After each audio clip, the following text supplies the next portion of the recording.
Hey guys, this is Megan with Thousand Generation Farms. Today, I'm actually going to be doing some of our beets from our garden. We usually just freeze them. So I'm gonna kind of go through that process and show you what we do. So why don't you come farming with us?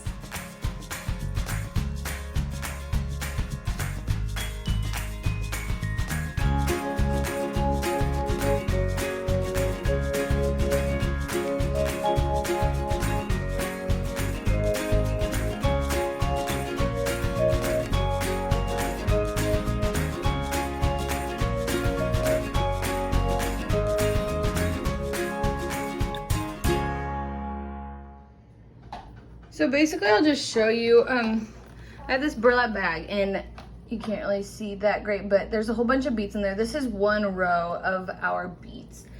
And what I've been doing is just putting them in here, taking the forage, like the green stem off, putting the actual beet in here. And as you can see, they're not huge. Last year we got really big ones, like they were this size or bigger, like most of them. And Joseph thinks that's because we planted them too thick. They were all above the ground already, which, I mean, it's about time that they be harvested. That's why I'm doing it. So it's okay that they're above ground, but that means they won't really grow anymore. And so like ones like this kind of disappoints me. This would be like 2 bites. But anyway, so what I'm doing is taking the forage off, putting the beets in here, putting the forage in here. We're gonna feed this to our goats or see if the chickens will eat it. And then I have my big salsa pot here. I put some water in there. It's a little more than halfway full and I'm boiling it. So we'll just start with there. So here are some of the beets I put in here. Let's just take this one for instance. I'll try to do this one-handed. So what I'm gonna do is break off that stem, leave the stem in here, and then here is my beet. The skins are still on here, but I'll show you later that after we boil them, the skin just peels right off. And props to my mother-in-law, she showed me all about this, how to do it and stuff. So that's what we're doing right now. This looks like a lot, but there's not a lot in here. I mean, the row is long, but it's more forage than beets, so it won't take me too long. Like I've already done, after I get done with, oops, my finger was in the shot.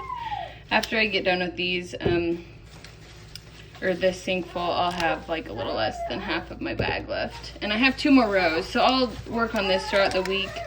But I don't always know how much I can get done with the baby. You can hear some talking in the background.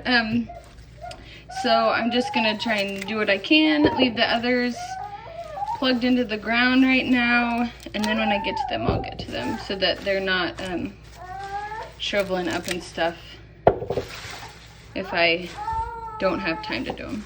So, but you can already see I got quite a few. So okay, I'm kind of sweaty, sorry. I got all the beets from that burlap bag, the forage taken off of them, so they're in the sink like I showed you. I'm gonna show you putting them into the pot here quick. It's just about boiling, so I'm just gonna put them in, set a timer. Usually at least an hour I'm gonna cook them for, and then I'll test them, kind of like you would poke chicken or something, you know, or a potato. I'd say that's closest. Just make sure they're pretty soft, because what we're gonna do is peel the skin off, cube them, and then put them in freezer bags, put them in the freezer. So here is this. So you can see the pot is basically boiling, like it's letting off steam. There's some bubbles, so I'm just gonna put them in there. This is all I got from that burlap bag. I probably have at least 2 burlap bags left, because I have 2 rows. So, and then this, I probably could put down the drain, but I think I'm gonna get my little vacuum and just vacuum it up, because it'll just be a lot easier. So, all right, so the beets are in. And let's see here, I'm going to do kitchen timer. We're just gonna do, we're gonna do 1 hour and 10 minutes because I put them in before it was completely boiling. So we will, let's see, did I, oh, I think it's like that, okay. So we got it set.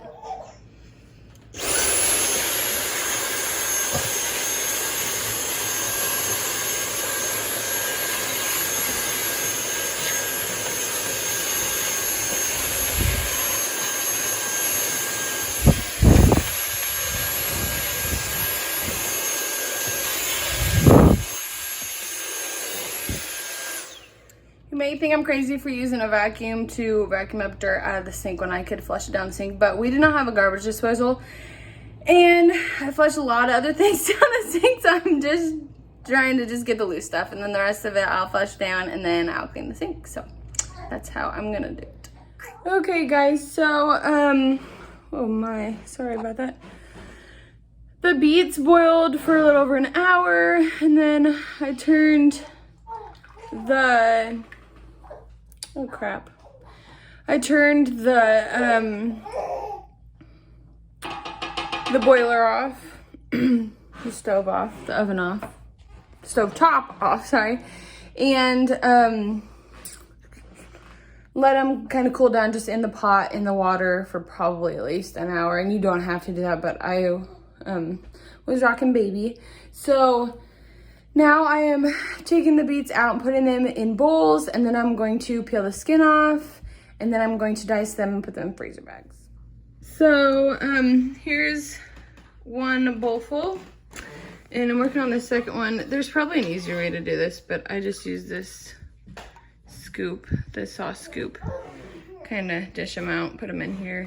I thought about trying to pour some of this water out of this pot, but it's still very warm.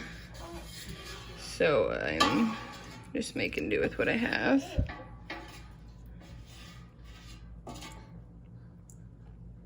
Ah, shoot! That's what you do. That's what happens when you have one hand doing something else. And that'll be okay. I just washed it off. I'm gonna clean this up.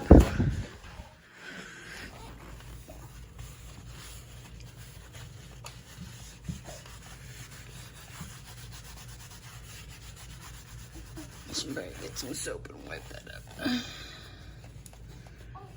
That's my toe.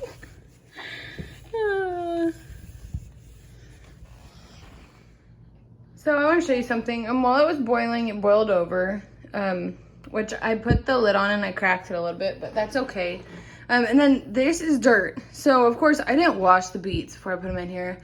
I could have, but it's not a big deal to me because the skins I'm gonna peel off, and then the inside has been protected by the skin, so it should be clean. So we have these two bowls.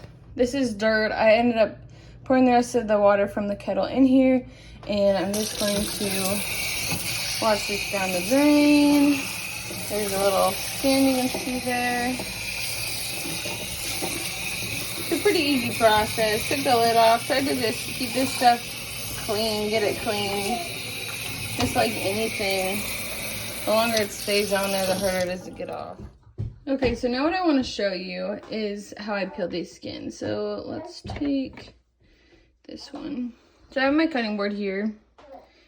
Basically you just peel it, if you can see this. So the reds, you know, you see the red of the beet. Get all this dirty stuff off. And you can just easily break off that little root and the stem. So I'll clean this up a little bit, but since I have one hand, you know, that's the beet, so all the skin's off. So it's really easy just to peel that skin. What I'm going to do is just toss the skin into the sink. Once I have them all done, I'll throw the skin into the bag for the chickens and goats. I'm going to chop this up with my knife here, and then put all the choppings, probably just cube size or a little smaller, into the bowl, and then we'll put them in freezer bags. And I actually might even just run this off with water. And you're gonna get a little like red going to the sink, that's fine. But that's just so we get all the dirty skin and dirt off of it. And like if you have, like you see this hole, like I got the dirt out, but if you have hard spots like that that you don't want to eat, just cut it out, just like a potato. So, looks good.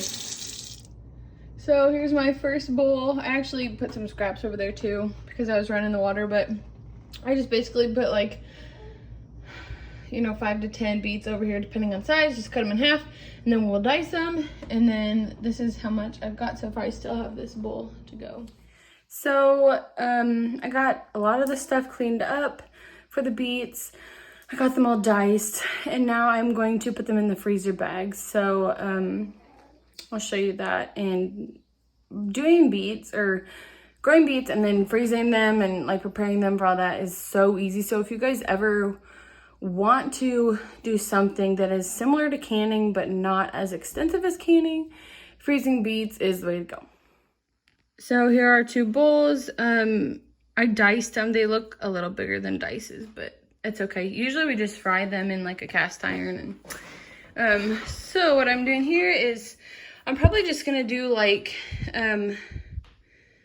let's see, these are quarts, so maybe like just write out 5 right now, because I'm not sure how many bags I'll get. I think I'll get more than 5, probably 5 to 10, but I'll just do that for now, and then we'll put these in the freezer. And something I forgot to mention is, so like if you have like family of 5 you're feeding, you might want to use a gallon freezer bag, because like in this, we're basically feeding Joseph and I as of now. And so I usually put like 2 cups of beets in here, because once they shrink down, that's about how much we eat like for supper in one night. If you have more people that are going to be eating them, you know, like you can do 2 cups in each bag and then just do a couple bags, or you can just do like a gallon and put like 5 cups in there and then just thaw the 1 bag out. So that's kind of how I measure, and I do use like a measuring cup for that. All right, so there's 2, 4, 6, 7, 8, 9 bags out of our 1 row. So if we have 3 rows, 3 times 9 is 27, so about 30 bags. That's pretty good. I always think like when I'm canning stuff, like if I can have 1 canned thing a week, so like 52, that's pretty good. So 30 bags is a little short of 50, but I think that'll do us good. So I'm going to end the video here. Thanks for watching, guys. Don't forget to subscribe to our channel if you haven't yet. That just helps us show YouTube that people like watching our videos and they like our content, and it also allows you guys to know when a new video comes out that we have put together. So thanks for joining us today on Thousand Generation Farms.